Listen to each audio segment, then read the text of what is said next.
বেঁচে থাকা বিশাল বিলাসিতা, বেঁচে থাকা এমন বিলাসিতা,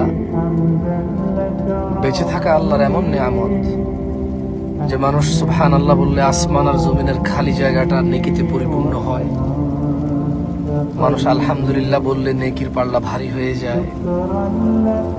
বেঁচে থেকে মানুষ আল্লাহুম্মা সাল্লি আলা মুহাম্মাদ দুরূদ পড়লে 10টা নেকি হয়, 10টা গুনাহ ক্ষমা হয়, মর্যাদা বৃদ্ধি হয়, ওর প্রতি রহমত নাজিল হয় 10 বার। বেঁচে থাকলে ফজরের 2 রাকাত সুন্নত আদায় করলে দুনিয়াতে যা আছে এর চেয়ে বেশি কিছু পাওয়া যায়। বেঁচে থাকলে ফজরে 2, জোহরে 6, মাগরিবে 2, ইশায় 2, মোট 12 রাকাত সুন্নতে মুআক্কাদা পড়লে আল্লাহ সুবহানাহু ওয়া তাআলা জান্নাতে ঘর তৈরি করবে। যে ব্যক্তি প্রতিদিন 12 রাকাত সুন্নত আদায় করবে তার জন্য আল্লাহ একটা করে ঘর নির্মাণ করবে। সুবহানাল্লাহ।